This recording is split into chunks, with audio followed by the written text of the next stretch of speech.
వీలైనంత త్వరగా మూసీ నదిని అభివృద్ధి చేయాలి. చారిత్రక కట్టడాలను కలిపేలా ప్లాన్ కు సీఎం ఆదేశం. రంజాన్ పండుగ ఏర్పాట్లపై మంత్రి పొన్నం రివ్యూ. మసీదు దగ్గర భద్రత పెంచాలని ఆదేశం. సోలార్ పరికరాలకు హబ్ గా సిటీ మారిందన్న శ్రీధర్ బాబు. రెన్యూసిన్ కంపెనీతో రాష్ట్ర సర్కార్ కీలక ఒప్పందం. 6 నెలల తర్వాత హాట్ గా బల్దియా మీటింగ్. మెట్రో పిల్లర్ల యాడ్లపై రగడ. నివేదిక ఇవ్వాలన్న మేయర్. వీలైనంత త్వరగా మూసీ పరివాహక ప్రాంతాన్ని అభివృద్ధి చేయాలన్నారు ముఖ్యమంత్రి రేవంత్ రెడ్డి. ఇందుకోసం అధికారుల పని విభజన చేయాలని ఆదేశించారు. మూసీ రివర్ ఫ్రంట్ అభివృద్ధిపై హైదరాబాద్ హెచ్ఎండిఏలో సమీక్ష చేసి అధికారులకు కీలక ఆదేశాలు ఇచ్చారు CM. Musi river boundary location sketch తో పాటు పలు వివరాలు సీఎంకు వివరించారు అధికారులు. వెంటనే మూసీ క్లీనింగ్ ప్రక్రియను పూర్తి చేయాలని చెప్పారు రేవంత్. సిటీలో చారిత్రక కట్టడాలను కలుపుతూ ఉండేలా మూసీ అభివృద్ధికి ప్రణాళికలు రూపొందించాలని ఆదేశించారు.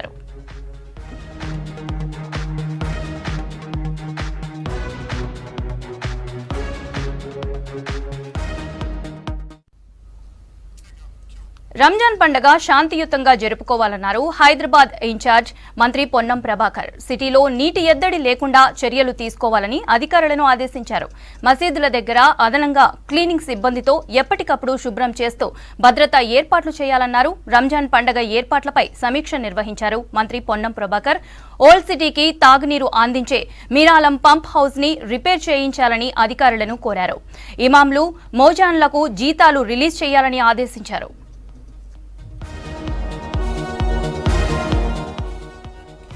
పండగ సందర్భంగా సిటీలో 24 గంటల పాటు కరెంట్ అందుబాటులో ఉండే విధంగా చూడాలని అధికారులను ఆదేశించారు.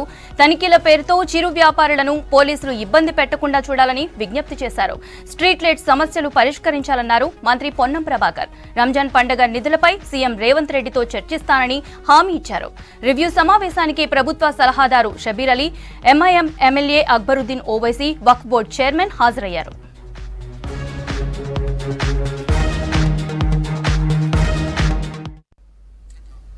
ఆరు నెలల తర్వాత కాంగ్రెస్ ప్రభుత్వం వచ్చాక జరిగిన జీహెచ్ఎంసీ కౌన్సిల్ సమావేశం వాడి వేడిగా సాగింది. జీహెచ్ఎంసీలో సమస్యలకు అసలు కారణం అధికారులే అంటున్నారు కార్పొరేటర్లు. అధికారులు ప్రజా సమస్యలను గాలి కొదిలేశారని ప్రజాప్రతినిధులు అంటుంటే నిబంధనల ప్రకారమే ఉంటున్నామంటున్నారు అధికారులు. పార్టీలతో సంబంధం లేకుండా అధికారులపై ఆరోపణలు చేశారు కార్పొరేటర్లు. దీంతో ఆరోపణలు వచ్చిన అంశాలపై హౌస్ కమిటీతో విచారణ చేసి రిపోర్టు ఇవ్వాలని ఆదేశించారు మేయర్.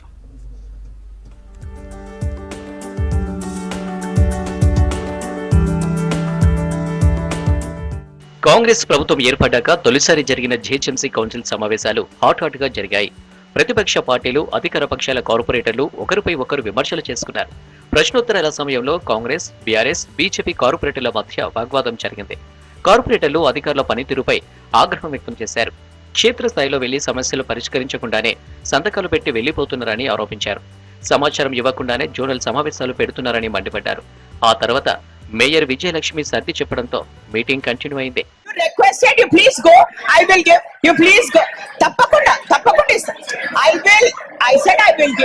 మీరు అడగలేదు, మీరు ఫస్ట్ అడగలేదు.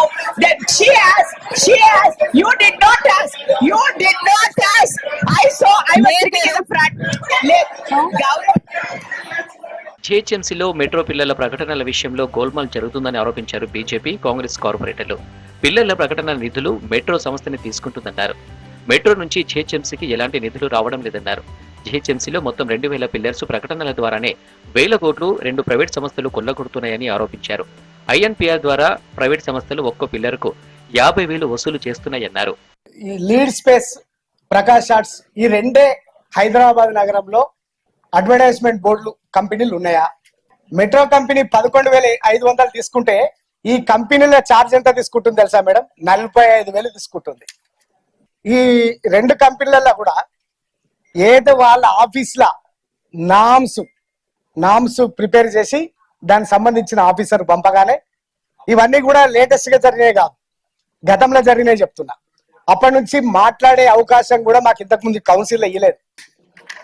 ఇది ఒక ఉదాహరణ అండి. ఇక్కడ అపార్ట్మెంట్ ఇచ్చిండ్రు, ఇక్కడ కనీసం సివరేజ్ సిస్టమ్ లేదు, కనీసం రోడ్స్ కూడా లేవు. నేను I took to the notice of ZC also, but no one is able to answer. వీళ్ళకి ఏ విధంగా పర్మిషన్స్ వస్తున్నాయి? వీళ్ళు ఏమంటారు? నేను ఒకసారి డీసీని అఫీషియల్ గా నేను ఆయనకు ఫోన్ చేసి అడుగుదాం అనుకున్నాను, బట్ మెసేజ్ పెట్టి సార్ ఈ విధంగా పర్మిషన్స్ ఏ విధంగా ఉంటే it's none of my business అని ఆయన ఒక రకంగా సమాధానం ఇవ్వడం జరిగింది. ప్రతిపక్ష అధికార పక్షం కార్పొరేటర్ల మధ్య గొడవ జరుగుతుండగానే జీహెచ్ఎంసీలో ప్రకటనలపై పూర్తి నివేదిక ఇవ్వాలని కమిషనర్ రొనాల్డ్ రాస్ ను ఆదేశించారు మేయర్ గద్వాల విజయలక్ష్మి. విచారణ కోసం ప్రత్యేక అధికారిని నియమించాలన్నారు. గత ప్రభుత్వంలాగే కాంగ్రెస్ ప్రభుత్వం కూడా బల్దియాకు సహకారం అందిస్తుందని ఆశిస్తున్నామన్నారు. శానిటేషన్ కి కానివ్వండి, కొన్ని నేను అందరు గౌరవ సభ్యుల ఆల్ పార్టీ నుంచి మళ్ళీ అందరం కలుసుకుని కమిటీస్ వేసుకుందాము. Everybody is facing the same problem. అందరు కూడా సేమ్ ప్రాబ్లం ఫేస్ చేస్తున్నారు. ఇవాళ ఈఎస్ఎల్ నుంచి అదే ప్రాబ్లం ఫేస్ చేస్తున్నారు. దీనికి ఒక పర్మనెంట్ సొల్యూషన్ కావాలి అంటే జీహెచ్ఎంసీలో స్ట్రీట్ లైట్ వెలగడం లేదని ఆరోపించారు బీఆర్ఎస్ ఎమ్మెల్యే అరకపూడి గాంధీ. కార్పొరేటర్లు దీంతో క్రైమ్స్ ఎక్కువగా జరుగుతున్నాయని చెప్పారు. అలాగే సమాచారం ఇవ్వకుండా జోనల్ మీటింగ్స్ పెట్టడంపై అభ్యంతరం వ్యక్తం చేశారు. ఎమ్మెల్యే గాంధీ కార్పొరేటర్లు అడిగిన స్ట్రీట్ లైట్ల సమస్యలపై సమాధానమిచ్చారు కమిషనర్ రొనాల్డ్ రాస్. స్ట్రీట్ లైట్ల సమస్యలపై ఇప్పటికే రిపోర్ట్ చేస్తామని, రంజాన్ పండుగ వరకు పరిష్కరిస్తామని హామీ ఇచ్చారు. స్ట్రీట్ లైట్స్ ఎవరు స్విచ్ ఆఫ్ ఆన్ చేస్తున్నారో తెలియడం లేదన్నారు. టైమర్స్ పనిచేయవు, రిపేర్స్ లేరు, ఏఈ లేరు. ఒక్క ఈ గారు ఒక ఎస్సీ గారు 12 డివిజన్లకి. మా ప్రాంతంలోనే ఈ పరిస్థితి ఉందని అనుకున్నా. మా మిత్రుల ఆవేదన చూస్తే ఘోరంగా ఉంది. बात करें कि बोल रहे कि स्ट्रीट लाइट का जब भी मसला आया EECL, अरे फिर केबल भी उनको दे देना था, उन्होंने जवाब देते. He is supposed to repair all these bulbs, around 1,500 bulbs every day వాళ్ళు చేయాలి.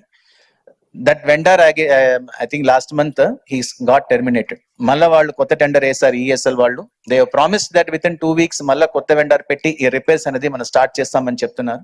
జీహెచ్ఎంసీలోని ఉన్నతాధికారుల డిప్యూటేషన్ పై కార్పొరేటర్లు ప్రశ్నించగా అది గత ప్రభుత్వ నిర్ణయమని చెప్పారు కమిషనర్ రొనాల్డ్ రాస్. మరోవైపు విధుల్లో అలసత్వం వహిస్తున్న అధికారులపై సీరియస్ అయ్యారు మేయర్ గద్వాల విజయలక్ష్మి. శానిటేషన్ పై సైతం విజిలెన్స్ కమిటీ వేయాలని ఆదేశించారు. మొత్తానికి 6 నెలల తర్వాత జరిగిన కౌన్సిల్ 2వ రోజుకు వాయిదా పడింది. రేపు ప్రశ్నోత్తరాల సమయం తర్వాత బడ్జెట్ పై చర్చించనున్నారు.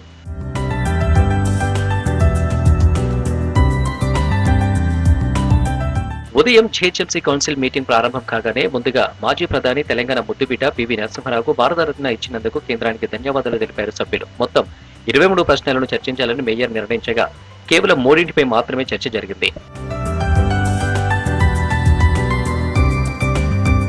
దేశంలోనే తెలంగాణ నెంబర్ 1 గా చేయాలన్నదే తమ లక్ష్యమన్నారు మంత్రి శ్రీధర్ బాబు. రాష్ట్రంలో పెట్టుబడులకు విదేశాల నుంచి అనేక కంపెనీలు ఆసక్తి చూపుతున్నాయని చెప్పారు. సీఎం రేవంత్ రెడ్డి విదేశీ కంపెనీలను ప్రోత్సహించడం వల్ల అనేక మందికి ఉపాధి దొరుకుతోందన్నారు. రాష్ట్రంలో 6,000 కోట్లతో రెన్యూసిన్ పెట్టుబడులు పెట్టిందన్నారు. రాష్ట్రంలో solar PV module, PV cells తయారీ యూనిట్లను నెలకొల్పడానికి దిగ్గజ సంస్థ రెన్యూసిన్ ఇండియా ప్రభుత్వంతో ఒప్పందం కుదుర్చుకుంది. ఆ తర్వాత రంగారెడ్డి జిల్లా మామిడిపల్లిలో అపోలో మైక్రో సిస్టమ్ లిమిటెడ్ 3వ దశ ప్రారంభం కోసం భూమి పూజ చేశారు మంత్రి Sridhar Babu. Apollo micro system limited యాజమాన్యానికి శుభాకాంక్షలు తెలిపారు. ఈ రోజు మా ప్రభుత్వం ఇండస్ట్రీ ఫ్రెండ్లీ ప్రభుత్వంగా, ఇన్వెస్ట్మెంట్ ఫ్రెండ్లీ ప్రభుత్వంగా, అదే విధంగా రాష్ట్ర ప్రగతిలో మేము పూర్తి స్థాయిలో స్వాగతిస్తాం. ఈ రోజు మరి హార్డ్వేర్ పార్క్ 2లో అపోలో మైక్రో సిస్టమ్స్ వారు మరో ప్లాంట్ ని శంకుస్థాపన చేసే కార్యక్రమ భాగంలో ప్రభుత్వం తరఫున మాతో పాటు ప్రభుత్వ అధికారులందరూ కూడా వచ్చి వారి మేనేజ్మెంట్ టీం కి దీంట్లో పనిచేస్తా ఉన్న ఉద్యోగస్తులందరికీ కూడా శుభాకాంక్షలు తెలియజేస్తూ, ప్రధానంగా రాష్ట్ర ప్రభుత్వం ఆలోచన, రాష్ట్ర ప్రభుత్వం రాబోయే కాలము 2050 సంవత్సరం వరకు ఒక ప్రణాళికబద్ధమైన కార్యక్రమం తీసుకొని దేశంలోనే పరిశ్రమలో ఐటీ రంగాల్లో మొదటి స్థానంలో నిలవాలని ఆకాంక్షతో ఇంకా 10 రేట్లను ముందుకు తీసుకెళ్లే ప్రయత్న భాగంలోనే మా ప్రయత్నం ఉంటది. ఈరోజు అందుకోసమే అందరినీ కూడా కోరుతా ఉన్నాం. పెద్ద పెద్ద పారిశ్రామికవేత్తలతో పాటు మేము పారిశ్రామికవేత్తలు అవుతామని చిన్న స్థాయిలో ఉన్న వారికి కూడా వారికి అన్ని విధాల్లో తోడ్పాటు చేయాలని కొత్తగా MSME పాలసీని కూడా తీసుకురాబోతా ఉన్నాం. పేదలకు అండగా ఉండేందుకే కాంగ్రెస్ సర్కార్ సంక్షేమ పథకాలను అమలు చేస్తోందన్నారు మంత్రి కోమటిరెడ్డి వెంకటరెడ్డి. అందరికీ వైద్యం అందుబాటులో తెచ్చేందుకే ఆరోగ్యశ్రీని 10 లక్షలకు పెంచామన్నారు వెంకటరెడ్డి. సినీ కార్మికుల కష్టాలను తెలుసుకుంటానన్న మంత్రి కార్మికులకు 3 ఎకరాల్లో ఇల్లు కట్టిస్తామని చెప్పారు. నూతనంగా వచ్చిన మా కాంగ్రెస్ ప్రభుత్వం గౌరవ ముఖ్యమంత్రి గారు రేవంత్ రెడ్డి గారి నాయకత్వంలో పేదలకు అండగా ఉండటానికి రాజీవ్ ఆరోగ్యశ్రీ, గతంలో పేదవాళ్ళు జబ్బులు వస్తే డబ్బులు కట్టలేక మరణించే పరిస్థితి నుంచి రాజీవ్ ఆరోగ్యశ్రీ నుంచి ఇవాళ 5 లక్షల నుంచి 10 లక్షలు పెంచుతూ ఆ కార్యక్రమాన్ని ఎందుకు తీసుకున్నామంటే పేదవాళ్ళు వాళ్ళకి ఏమైనా జబ్బులు వస్తే అప్పు ఇచ్చేవారు ఉండరు వాళ్ళకి, ఎందుకంటే అప్పు ఏడికెళ్ళి తీరుస్తావు నువ్వు కూలీ నాలి చేసుకునే వాళ్ళకని. అందుకని ఆ రోజు ఆలోచించి 2004లో రాజశేఖర రెడ్డి గారు కాంగ్రెస్ ప్రభుత్వం ఆరోగ్యశ్రీ పెట్టినప్పుడు అమెరికాలో కూడా ఫ్రీ ట్రీట్మెంట్ లేకుండే. ఆ తర్వాత ఒబామా గారు వచ్చిన తర్వాత ఒబామా కేర్ అని పెట్టిండ్రు. అందుకనే మా ప్రభుత్వం పేదల పట్ల, ఆరోగ్యం పట్ల, ప్రాథమిక విద్య పట్ల కూడా శ్రద్ధ తీసుకుంటుంటూ ప్రజలందరినీ కూడా కలుస్తూ ఉంటూ ప్రజా ప్రభుత్వం ఏర్పాటైంది. సమాజంలో ఉన్న చాలామంది కూడా ఒకటే విజ్ఞప్తి చేస్తున్నాను, మీరు మీ కుటుంబ సభ్యులు మీకు సరిపోని సంపాదించుకున్న తర్వాత మీలో సమాజంలో ఉన్న పేదలకు అంతో ఇంతో సహాయం చేసినప్పుడే మనకు కూడా కొద్దిగా తృప్తి ఉంటుంది. నీ సంపాదనకు అర్థం ఉంటుంది. నీ తెలివితేటలతో బాగా సంపాదించుకొని నీ కొడుకు బిడ్డలు నీ చుట్టాలే బాగుంటే కాదు, నీ పక్క వాళ్ళు కూడా బాగుండాలనే ఆలోచన రావాలి. నాకు సినిమాటోగ్రఫీ మినిస్టర్ ఉన్నా కానీ R&B మినిస్టర్, నేషనల్ హైవే మినిస్టర్గా బిజీగా ఉండి ఈ సినిమా ఇండస్ట్రీ వాళ్ళకి ఎక్కువ టైమే లేకపోతున్నాను. తప్పకుండా వాళ్ళకు కూడా ఇండస్ట్రీలో ఉన్న కార్మికుల కోసం ఏం చేయాలని ఒక ప్లాన్ చేసి మా దగ్గర ఉన్న స్థలంలో 3.5 ఎకరాల నానగ్రామ్ కూడా ప్రైమ్ స్థలం ఉన్నది. గతంలో మిస్యూజ్ అయితే దాన్ని రిజిస్ట్రేషన్ ఆపించి అక్కడ పేద ఆర్టిస్టులకు ఇల్లు కట్టించే ఫ్లాట్స్. హకీంపేట్ స్పోర్ట్స్ స్కూల్ మాజీ ఓఎస్డీ హరికృష్ణపై సస్పెన్షన్ ఎత్తివేయాలని ఆదేశాలు జారీ చేసింది హైకోర్టు. నిబంధనలకు విరుద్ధంగా హరికృష్ణను సస్పెండ్ చేశారంటూ పిటిషనర్ తరపు న్యాయవాది వాదనలతో ఏకీభవించింది హైకోర్టు. హరికృష్ణ సస్పెన్షన్ అనంతరం ఏర్పాటు చేసిన కమిటీ ఎలాంటి ఆధారాలు సమర్పించకపోవడంతో సస్పెన్షన్ ని ఎత్తివేయాలని పేర్కొంది. ఎలాంటి ఎవిడెన్స్లు లేకుండా ఓఎస్డీని మంత్రి సస్పెండ్ చేసే అధికారం ఉండదని స్పష్టం చేసింది హైకోర్టు.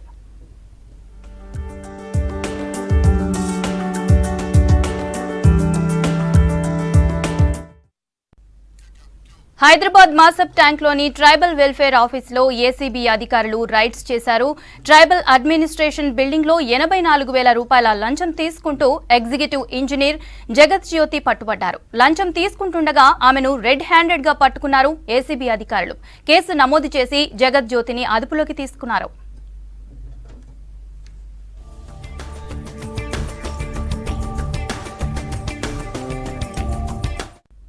ప్రభుత్వ విప్ ధర్మపురి ఎమ్మెల్యే అడ్లూరి లక్ష్మణ్ ను పరామర్శించారు కాంగ్రెస్ యువనేత విశాఖ ఇండస్ట్రీస్ జేఎండీ గడ్డం వంశీకృష్ణ. సికింద్రాబాద్ యశోద ఆసుపత్రిలో లక్ష్మణ్ చికిత్స పొందుతున్నారు. ఇవాళ ఉదయం హైదరాబాద్ నుంచి ధర్మపురి వెళ్తుండగా లక్ష్మణ్ కారుకు ప్రమాదం జరిగింది. ఎదురుగా వస్తున్న లారీని తప్పించబోయి ప్రమాదానికి గురైంది. ఘటనలో లక్ష్మణ్ కు స్వల్ప గాయాలయ్యాయి. వెంటనే ఆయన్ను సికింద్రాబాద్ యశోదకు తరలించి ట్రీట్మెంట్ అందిస్తున్నారు.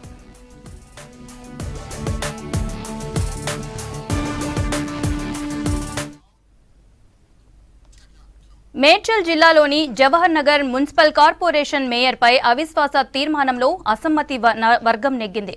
20 మంది కార్పొరేటర్లు మేయర్కు వ్యతిరేకంగా ఓటింగ్ వేయడంతో అవిశ్వాసం తీర్మానంలో అసమ్మతి వర్గం గెలిచిందని కమిషనర్ ప్రకటించారు. జవహర్ నగర్ను ఎంతో అభివృద్ధి చేశానని, ఎలాంటి కరప్షన్స్ చేయలేదన్నారు మేయర్ మేకల కావ్య.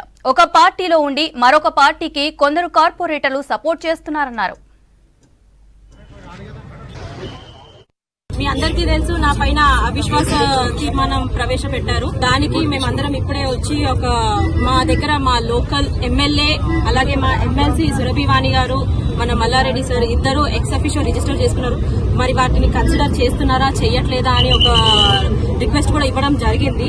సరే, ఏదేమైతే ఏంది, ఇవాళ ఏదైనా సరే even though it's positive or negative మేము యాక్సెప్ట్ చేస్తాము. ఎందుకంటే మీ అందరికీ తెలుసు, ఎక్కడైనా సరే జవహర్ నగర్ లో ఇప్పటి వరకు మేము చేసిన అభివృద్ధి, నాతో పాటు మన minister sir, ex minister sir, అలాగే మా కార్పొరేటర్స్ చాలా మంది సపోర్ట్ చేసి ఇవాళ జవహర్ నగర్ ని ఒక అభివృద్ధి పదంలో నడిపించాము. ఇవాళ మీరు చూసినట్టయితే మనం నిల్చున్న ఈ డబుల్ డివైడర్ రోడ్డు కూడా మనం చేసినదే. నేను ఎక్కడైనా సరే ఇవాళ అవిశ్వాసం పెడుతున్నారు కాబట్టి కార్పొరేటర్స్ నేను ఒకటే అడుగుతున్నా, ఎక్కడైనా సరే నా పైన నేను ఎక్కడన్నా కరప్షన్ చేశానా, లేకపోతే నేను ఎవరినన్నా ఇబ్బంది పెట్టానా అనేది క్లియర్ గా చెప్పాలి. నా పైన పోనీ ఏమైనా కేసెస్ ఉన్నాయా? ఇవాళ చూసుకున్నట్లయితే కూర్చున్నారు లోపల. పార్టీకి మోసం చేసి కూర్చుంటున్నారు. ఒక పార్టీకి ఉండి ఇంకో పార్టీకి సపోర్ట్ చేసుకుంటూ కూర్చున్నారు.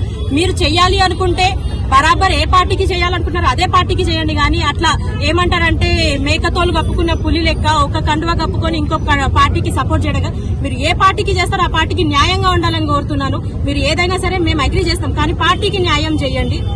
ఇదే కాకుండా ఇవాళ అక్కడ కూర్చున్న కార్పొరేటర్స్ లో ఎంత మంది పైన ఎన్ని కేసెస్ ఉన్నాయి. ఇవాళ ఇదే డిప్యూటీ మేయర్ పైన రోజు ప్రెస్లలో వస్తున్నాయి, రోజు మీడియాలలో వస్తున్నాయి. దగ్గర 18 నుంచి 20 కేసులు ఉన్నాయి. మరి వాళ్ళ పైన ఎందుకు యాక్షన్ తీసుకోవట్లేదు?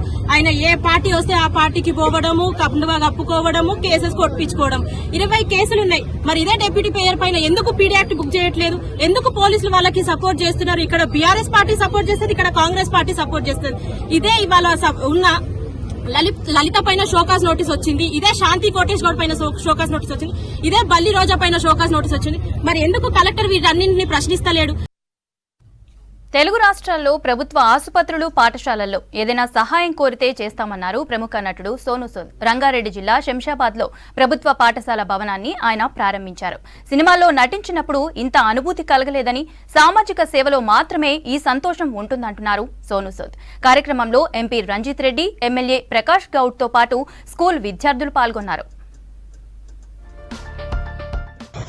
And I promise you today when I'm here for this very very special occasion, मैं इतना कहना चाहूँगा कि ये जो लोग हैं, ये जो स्कूल है, ये जो सेट है, ये किसी भी बॉलीवुड टॉलीवुड फिल्म से बहुत बड़ा है.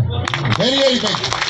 आप लोग भी चाहे you can adopt 1 student, 2 students, जहाँ पे every month you can contribute little bit to some kind of thing you can do for this school, and we can open many more schools. All मैं आज sir यहाँ पर बैठे हुए हैं. All I can say is sir, anywhere in Andhra, Telangana, Hyderabad, कहीं पे भी अगर आपको लगता है कि कुछ schools हैं जिनको जरूरत है, सोनू सूद इज देयर. हम लोग जितने स्कूल चाहे उतने खोलेंगे sir. Just a phone call away. Just call me and I will be here. I'll make sure that we make many more schools ताकि हमारे बच्चे और अच्छा एजुकेशन पढ़ सकें. कि तेलंगाना स्टेट में जितने भी गवर्नमेंट हॉस्पिटल्स हैं, कहीं पे भी आपके एरिया में, आपके गांव में, कहीं पर भी. So मैं सर से बोल रहा था we can give solar panels or any kind of equipment जो हॉस्पिटल्स में मिसिंग है, जिसमें बहुत समय से नहीं आया. So we're telling him sir please let me know. I'll make sure कि वो this month it gets it delivered sir. And ఈ స్కూల్ కట్టడానికి నాకు ప్రాబ్లం ఉందని చెప్పిన పిల్లలు, అంటే వాళ్ళ కోసం వచ్చిన నేను వాళ్ళందరికీ హాయ్. హలో తమ్ముళ్ళు, చెల్లెలు, ఎలా ఉన్నారు? హాయ్. ఒకటే చెప్తున్నా, ఆదరించే మనిషి ఉండాలి కానీ ఆస్తులే ఉండాల్సిన అవసరం లేదు. అక్కడ చూపించాడు, ఒక నడవని ఫ్లైట్ నడిపించాడు, కథలని బస్సులు కదిలించాడు, కథలని ట్రైన్ కదిలించాడు, ఎన్నో ఎయిర్పోర్ట్లు ఓపెన్ చేయించాడు, ప్రాణాలు ఎంతో మంది భగవంతుడు తీసుకుపోతుంటే ప్రాణాలను కాపాడాడు. అట్లాంటి సోనూ సూద్ గారు నాకు మదర్ తర్వాత next inspiration, best inspiration Sonu Sood గారు. చిన్న పని సోషల్ మీడియాలో చూసి వాళ్ళ టీమును నా దగ్గర పంపించి బాంబే పిలిపించుకొని మరి నేను అప్రిషియేట్ చేశాడు. రాష్ట్రంలో ఎడ్యుకేషన్ ఎమర్జెన్సీని తీసుకువచ్చి విద్యారంగంలో సమూల మార్పులు తీసుకురావాలని ప్రభుత్వాన్ని కోరింది తెలంగాణ డెవలప్మెంట్ ఫోరం. ప్రభుత్వం విద్యా సంస్థల్లో స్టూడెంట్స్ కి కనీస అవగాహన లేకుండా విద్యా విధానం కొనసాగడం విచారకరమన్నారు టీడీఎఫ్ సభ్యులు. విద్యారంగం అతిపెద్ద వ్యాపారంగా మారిపోవడం కూడా ఆందోళనకరమన్నారు. సోమాజిగూడలో డెవలప్మెంట్ ఫోరం ఆధ్వర్యంలో విద్యారంగంలోని సమస్యల పరిష్కారానికి తీసుకోవాల్సిన చర్యలపై డ్రాఫ్ట్ రిపోర్ట్ను విడుదల చేశారు. విద్యావంతులతో కలిసి ఒక సమీక్ష survey status of education in Telangana మీద చేయడం జరిగింది. దాన్ని ఒక రిపోర్ట్ను తయారు చేశాము. ఆ రిపోర్ట్తో పాటు కొన్ని సజెషన్స్, రికమెండేషన్స్ క్రోడీకరించడం జరిగింది. ప్రెస్ మీట్ ద్వారా, మీడియా ద్వారా పబ్లిక్ రిలీజ్ చేసే ఉద్దేశంతో ఈ ప్రెస్ మీట్ చేయడం జరిగింది. నేషనల్ మొత్తం కంట్రీ నుంచి ఎక్స్పర్ట్స్ని తీసుకొచ్చి, ఆస్ట్రేలియా, జర్మనీ నుంచి ఎక్స్పర్ట్స్ని తీసుకొచ్చి ఒక సెమినార్ జరిపించడం జరుగుతుంది. ఆ ఆస్ట్రేలియా, జర్మనీలో ఎందుకు తీసుకొచ్చామంటే వాళ్ళ ఎడ్యుకేషన్ అనేది ఒక వొకేషనల్ ట్రైనింగ్ అనేది హై స్కూల్ నుంచే స్టార్ట్ చేస్తారు. అలాంటి ఎకో సిస్టమ్ కూడా మన రాష్ట్రంలో పెంపొందించుకోవాల్సిన అవసరం ఉన్నది.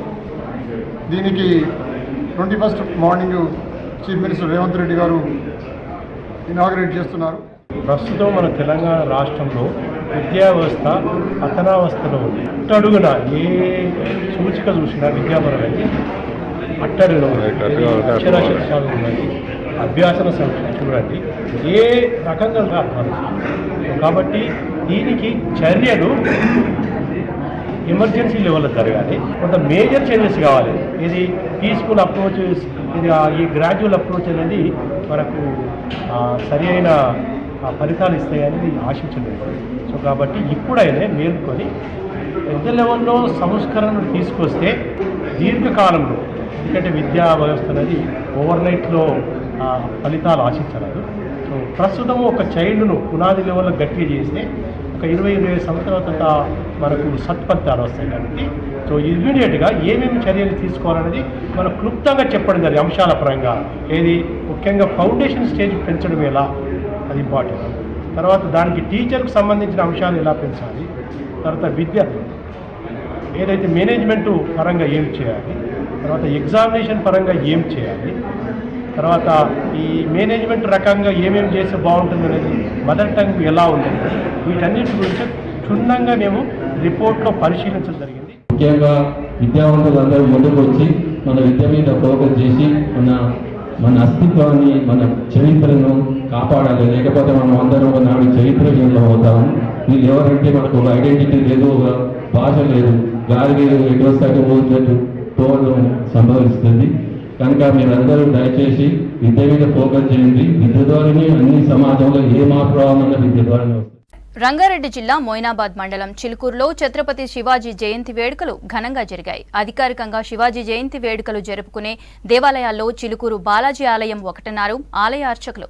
ఛత్రపతి శివాజీ చిత్రపటం, మునివాహన విగ్రహంతో ప్రదక్షిణలు చేశారు భక్తులు. శివాజీ కలలుగన్న అయోధ్య రామమందిర పునర్నిర్మాణం ఈ ఏడాది పూర్తి కావటం సంతోషంగా ఉందన్నారు చిలుకూరు బాలాజీ ఆలయ అర్చకులు.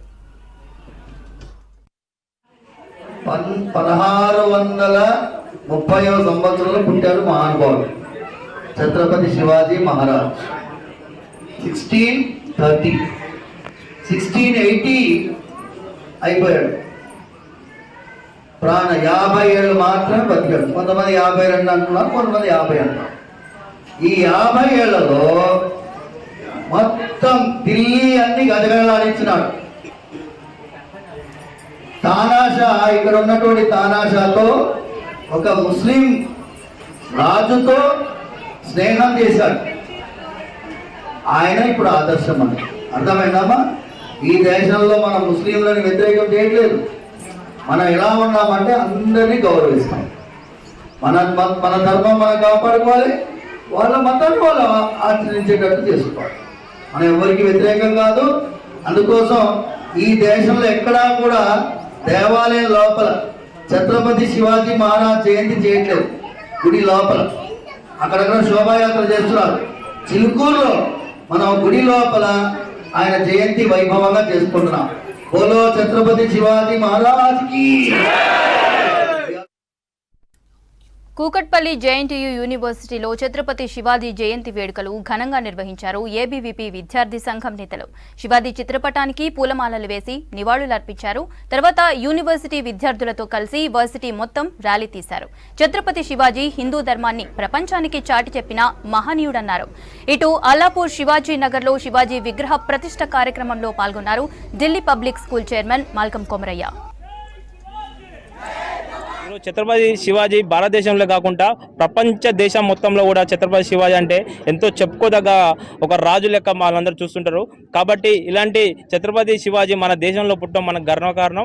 కాబట్టి ఇలాంటి జయంతి ఈరోజు భారతదేశంలో ఒక పండగ వాతావరణంలో జరుగుతుంది. కాబట్టి ఈ ఛత్రపతి శివాజీని జయంతి అందరూ జరుపుకోవాలని ఈ సందర్భంగా కోరుకుంటున్నాను. ఛత్రపతి శివాజీ గురించి మన పాఠ్య పుస్తకాలలో లేకపోవడం, ఇన్ని రోజులు లేకపోవడం చాలా బాధాకరం. ఇప్పుడు మనం తెలుసుకుంటున్నాం. ఇటువంటి యోధుల గురించి ఎన్నో మంది జన్మనిచ్చిన మన భారతమాత, ఇటువంటి వాటి యోధులను మనం స్మరించుకోవాలి. సో వాళ్ళ నుంచి స్ఫూర్తి పొంది మనం ముందు. హైదరాబాద్లోని ఉస్మానియా యూనివర్సిటీలో శివాజీ జయంతి వేడుకలను ఘనంగా నిర్వహించారు. ఛత్రపతి శివాజీ మహారాజ్ ఫౌండేషన్ నిర్వాహకులు శివాజీ జయంతి రోజు సెలవు ప్రకటించాలని డిమాండ్ చేస్తూ ఓయూ నుంచి సనత్ నగర్ వరకు ఛత్రపతి శోభాయాత్ర చేశారు. ప్రతి గ్రామంలో శివాజీ విగ్రహాలు ఏర్పాటు చేయడంతో పాటు పాఠ్య పుస్తకాల్లో శివాజీ జీవిత చరిత్రను చేర్చాలని డిమాండ్ చేశారు. ఏబీవీపీ స్టూడెంట్స్, శివాజీ అభిమానులు కార్యక్రమంలో పాల్గొన్నారు. శివాజీ మహారాజ్ అనే వ్యక్తి గౌరవాన్ని కీర్తిని ఇంకొక నెక్స్ట్ లెవెల్లో వెళ్ళాలి.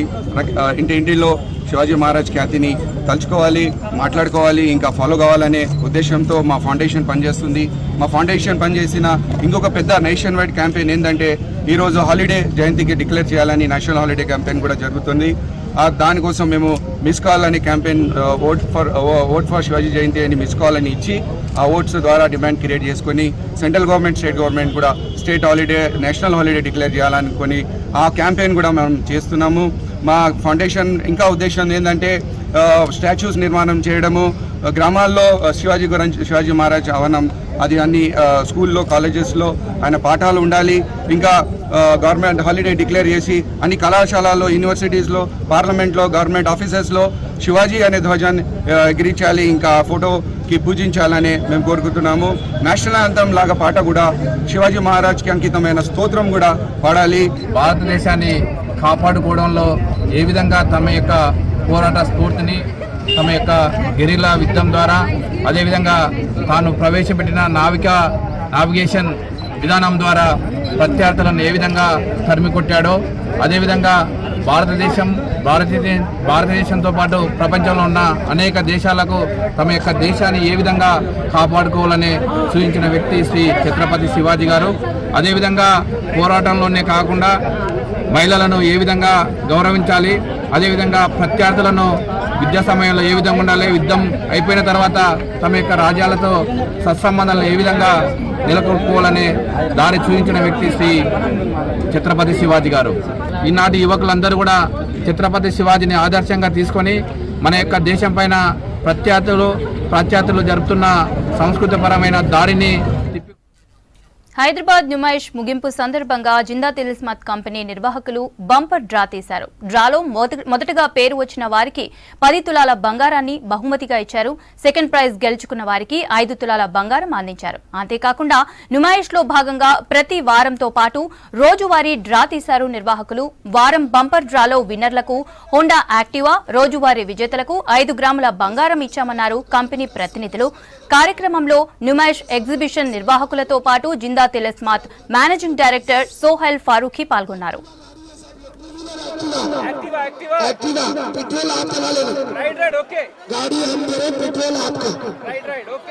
करते हैं हर साल आइए, हमारा ऑल इंडिया इंडस्ट्रियल एग्जीबिशन में विजिट करिए और जिंदा तिलिस्मात कंपनी शोरूम को जाना नहीं भूलिए. आइए, कुछ आइटम खरीदिए और उनके वन ऑफ द बेस्ट यूनानी 100 years ओल्ड कंपनी है और बहुत अच्छा यूज़ होता है मेडिसिन में. हर किस्म का मेडिसिन में प्रॉब्लम में क्वाइट यूज़फुल रहता है और वो घर घर में सबको मालूम है. जिंदा तिलिस्मात घर घर का नाम है वो. और प्राइजेस विन करिए. और हमारे एग्जीबिशन के तरफ से हम मैनेजिंग डायरेक्टर और जिंदा तिलिस्मात कंपनी को चाला thank you very much. 50 grams 5 तोले और थर्ड प्राइज बुलेट था, बुलेट मोटरसाइकिल और 5 कॉन्सोलेशन प्राइजेस थे. तो हमें बहुत खुशी है कि बहुत लोग अवेल कर रहे हैं एग्जीबिशन को और नाम चाहिए. ये ज़रूर काफ़ी लोग एंजॉय करते हैं. हर साल एक आउटिंग है हम सब के लिए. तो हैदराबाद के लिए बहुत बड़ी चीज़ है एग्जीबिशन. सोसाइटी को thank you so much sir. दोस्तों साथियों, हर साल की तरह जिंदा तिलिस्मात कारखाना 100 साल से आवाम की खिदमत करता है. हम, हमारे बाबा, हमारे दादा जिंदा तिलिस्मात को पसंद करते हैं. सिर्फ लोगों के दिलजोई के लिए 150 रुपए की छोटी सी कीमत की खरीदारी, यानी कि आपके अपने फेवरेट चॉकलेट्स, फारूकी मंजन या जिंदा तिलिस्मात खरीदने पर आपको डेली ड्रॉ, वीकली ड्रॉ और बम्पर ड्रॉ. మాతో పాటు మా Karkhana Zinda Tilismat managing partner Shri Sohail Farooqui sir గారు ఉన్నారు. కార్యక్రమాన్ని విజయవంతంగా పూర్తి చేయించారు. మేము వీరికి ధన్యవాదాలు అందిస్తున్నాము. ఈరోజు బంపర్ డ్రాలో వచ్చేసి 10 తులాల బంగారం వచ్చింది ఫస్ట్ ప్రైజ్. సెకండ్ ప్రైజ్లో వచ్చేసి 5 తులాల బంగారం. థర్డ్ ప్రైజ్లో వచ్చేసి బుల్లెట్ బైక్ బండి. వీక్లీ డ్రాలో వచ్చేసి మనకు యాక్టివా బండి ఉండే. ఇంకోటి ఏంటంటే డైలీ డ్రాలో వచ్చేసి గోల్డ్ క్యాన్ ఉంటుంది 1/2 గ్రామ్ది. ఎవరైతే ఇక్కడ పర్చేజ్ చేశారో వాళ్ళందరూ కూపన్స్ ఇచ్చారు. మినిమం 150 పర్చేజ్ చేస్తే లక్కీ కూపన్ లభించింది అందరికీ. రాష్ట్రంలో మహాలక్ష్మి స్కీమ్తో ఆర్టీసీ బస్సుల్లో ప్రయాణికుల రద్దీ పెరిగింది. దీంతో బస్సుల్లో మెట్రో తరహాలో సీటు రూపొందిస్తున్నారు అధికారులు. ఇప్పటికే కొన్నింటిని ఆ విధంగా తయారు చేశారు. పైలట్ ప్రాజెక్టు కింద 150 బస్సుల్లో సీట్లను చేంజ్ చేశారు. ఆర్టీసీ బస్సుల్లో సీట్ల మార్పుపై మరిన్ని వివరాలు మా రిపోర్టర్ హరిత అందిస్తారు.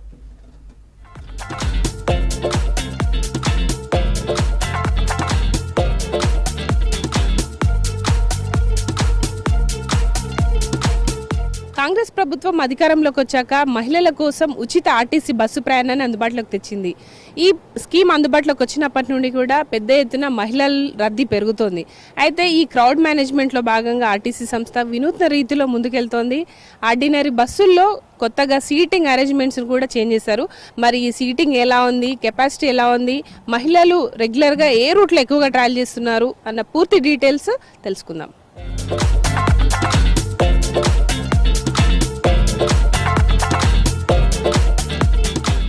ఆర్టీసీ కొత్తగా తీసుకొచ్చిన ఈ వినూత్న కార్యక్రమంలో భాగంగా ఆర్టీసీ ఆర్డినరీ బస్సులో అయితే సీటింగ్ని చేంజ్ చేశారు. ప్రస్తుతం మనం చూడొచ్చు రెగ్యులర్గా ఉండే బస్సుల్లో అయితే సీటింగ్ అంతా కూడా ఇట్లా అడ్డంగా ఉంటుంది. కానీ ఇప్పుడు మనం చూడొచ్చు ఆర్డినరీ బస్సులో కొత్తగా ఈ సీటింగ్ అరేంజ్మెంట్ అంతా కూడా చేంజ్ చేశారు.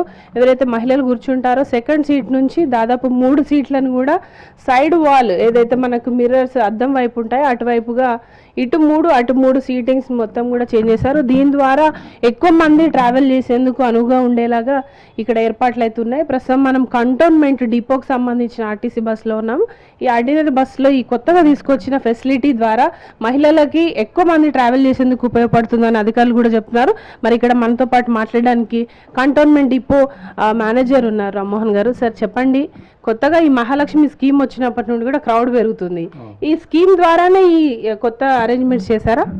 అవును, ఇప్పుడు మహాలక్ష్మి స్కీమ్ ఎప్పుడైతే December 9th నుంచి ఇంట్రొడ్యూస్ అయిందో మహాలక్ష్మి క్రౌడ్ చాలా హెవీగా ఉంటుంది బస్సులలో. సో ఈ క్రౌడ్ని మేనేజ్ చేయడానికి మనం డిస్కస్ చేసినప్పుడు మన Greater Hyderabad zone ED Shri Venkateshwar sir concept ప్రకారం ఇది ఇంట్రొడ్యూస్ చేయడం జరిగింది. ఇది January 1st నుంచి ఈ కంటోన్మెంట్ డిపోలో 6 బస్సులలో ఈ సీటింగ్ అరేంజ్మెంట్ మాడిఫికేషన్ చేశాము. ఇందులో భాగంగా మెట్రో రైల్ తరహాలో రైట్ అండ్ లెఫ్ట్ విండో సైడ్లో ఒక 3 సీట్లు డిఫరెంట్ సీటింగ్ ప్యాటర్న్లో పెట్టడం జరిగింది. సో దీంతో మనకు అడ్వాంటేజ్ ఏంటంటే బేసికల్గా ఈ స్టాండింగ్ స్పేస్ ప్రీవియస్గా ఉన్న ఒరిజినల్ అరేంజ్మెంట్లో స్టాండింగ్ స్పేస్ చాలా తక్కువ ఉండే. ఇప్పుడు ఈ రకంగా మాడిఫై చేసిన తర్వాత స్టాండీస్కి స్పేస్ చాలా ఎక్కువైంది.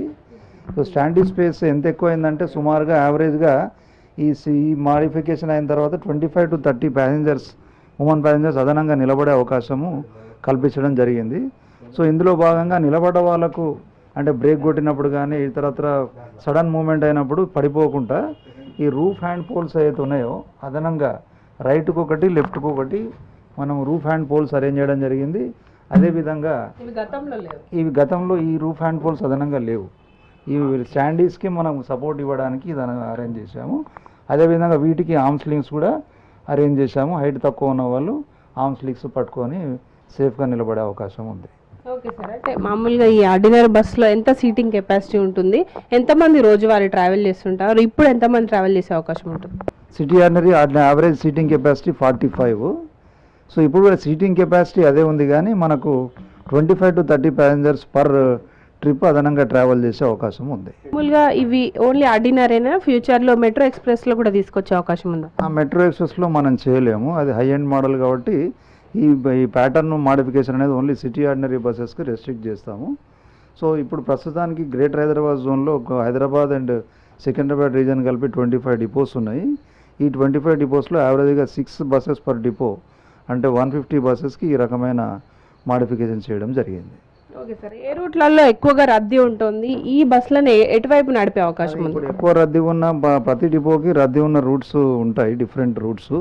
సో అందులో భాగంగా కంటోన్మెంట్ డిపోలో మనం మాడిఫై చేసిన 6 బస్సులు అవుతున్నాయో అవి 47L route Manikonda, 20P route Nampally, 107 VR Dilsukh Nagar, అదేవిధంగా 24B Balaji Nagar, 23GF Green Fields Colony, ఈ డిఫరెంట్ రూట్స్లో ఒక్కొక్క బస్సు ప్రవేశపెట్టడం జరిగింది. ఓకే సార్, అంటే గతంలో ఈ ఫ్రీ స్కీమ్ రాకముందు మనకు క్రౌడ్ ఎంత ఉండేది ఆక్యుపెన్సీ, ఇప్పుడు కొత్తగా ఈ మహాలక్ష్మి స్కీమ్ వచ్చిన తర్వాత ఎంతమంది ఎక్కుతున్నారు? సో యావరేజ్ ఆక్యుపెన్సీ మనకు గతంలో అంటే ప్రియర్ టు మహాలక్ష్మి యావరేజ్గా 65 to 70% ఉండింది. ఇప్పుడు daily total all depots of సిటీలో 100% దాటిపోతుంది. ఇప్పుడు 110 ఓఆర్ నడుస్తుంది సికింద్రాబాద్ రీజియన్ది. అదేవిధంగా కంటోన్మెంట్ డిపో కూడా 104% ఓఆర్ నడుస్తున్నది. ఓకే సార్, అంటే ఈ సీటింగ్ చేంజ్ చేయడానికి మీకు ఎంత టైం తీసుకుంటుంది? ప్రస్తుతము కంటోన్మెంట్ డిపోలో ఎన్ని బస్సులు ఉన్నాయి, దాంట్లో ఎన్ని చేంజ్ చేశారు? సో కంటోన్మెంట్ డిపోలో సిటీ బస్సెస్ మనకు ఒక 70 బస్సెస్ ఉన్నాయి. దీనిలో ఒక 6 బస్సెస్కి మాడిఫికేషన్ క్యారీ అవుట్ చేశాము. సో ఒక్క బస్కి మాడిఫై చేయడానికి సుమారుగా 4 అవర్స్ పడుతుంది. మెటీరియల్ కూడా అదనంగా ఏం అవసరం ఉండదు, ఉన్న మెటీరియల్తోనే ఈ మాడిఫికేషన్ క్యారీ అవుట్ చేస్తున్నాం. సో వచ్చిన ఫీడ్బ్యాక్తోని కనీసం 50% అండ్ మోర్ బస్సెస్కి ఇటువంటి మాడిఫికేషన్ క్యారీ అవుట్ చేయడానికి మేము ప్రణాళిక సిద్ధం చేస్తున్నాం. ఓకే సార్, మరి ఇది చేంజెస్ ఎన్ని రోజులు అవుతుంది? ప్రజల నుంచి రెస్పాన్స్ ఎట్లా వస్తుంది? ప్రజల నుంచి ఫీడ్బ్యాక్ అయితే చాలా బాగుంది. ఎందుకంటే ఇంతకుముందు చాలా కంజెషన్గా ఉండింది, ఉమెన్ ప్యాసింజర్స్ అదనంగా నిలబడే స్కోప్ లేకుండే. ఇప్పుడు ఈ చర్యలు తీసుకున్న తర్వాత అదనంగా 25 to 30 ప్యాసింజర్స్ మనకు అదనంగా నిలబడే అవకాశం ఉంది. కాబట్టి వాళ్ళు ఉమెన్ ప్యాసింజర్స్ కూడా హ్యాపీగా నిలబడి ట్రావెల్ చేసి రెస్పాన్స్ అయితే చాలా బాగుంది దీనికి. ఇప్పుడున్న ఈ స్పేస్ ఏదైతే ఉందో దీంట్లో నించోడానికి ఎక్కువగా అవకాశం ఇచ్చారు కదా, మరి జెంట్స్ వస్తున్నారా సార్? ఎట్లా ఉంది వాళ్ళకి? ఇప్పుడు స్పెషల్ బస్సులు కూడా ఇస్తుంది ఆర్టీసీ. మన డిపో తరపున కంటోన్మెంట్లో ఎట్లా ఉంది? స్పెషల్ బస్సులు ఏమైనా రన్ చేస్తున్నారా పురుషులకి? స్పెషల్ బస్సెస్ ఇంకా ఆలోచన చేస్తున్నాము. ప్రస్తుతానికైతే మేము ఇంట్రొడ్యూస్ చేయలేదు. So peak time morning 8 to 10 and evening 4 to 6 అయితే college and office rush hours ఉన్నాయో ఆ టైంలో జెంట్స్ స్పెషల్ రన్ చేసే ఆలోచన మా హెడ్ ఆఫీస్ వాళ్ళు చేస్తున్నారు. అదేవిధంగా ఈడీజీఎస్జెడ్ గారు కూడా ఒక ప్రణాళిక సిద్ధం చేయడానికి రెడీ అవుతున్నారు. ఓకే సార్, అండ్ ఇప్పుడు పెరుగుతున్న క్రౌడ్కి ఇప్పుడున్న బస్సులు సరిపోవట్లేదని అంటున్నారు. కొత్త బస్సులు వచ్చే అవకాశం ఉందా? కొత్త బస్సులు అంటే ఇప్పుడు హెడ్ ఆఫీస్ వాళ్ళ నిర్ణయం ప్రకారం మనకు సిటీలో 500 ఎలక్ట్రిక్ బస్సులు కొత్త బై డిసెంబర్ దిస్ ఇయర్ 500 కొత్త ఎలక్ట్రిక్ బస్సులు వచ్చే అవకాశం ఉంది. ఓకే సార్, వాటిలో సీటింగ్ ఏమైనా కొత్తగా ఉంటుందా? అంటే వాటిలో సీటింగ్ అంటే జనరల్గా హై ఎండ్ ప్యాటర్న్ ఉంటుంది. హై ఎండ్ ప్యాటర్న్లో మనకు 35 to 40 సీట్స్ ఉంటాయి.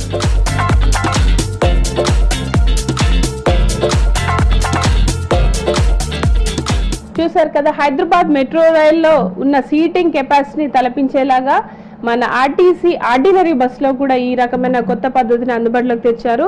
దాదాపు రానున్న రోజుల్లో 50% బస్సులను కూడా ఇట్లానే మోడిఫై చేస్తామని కూడా అధికారులు చెప్తున్నారు.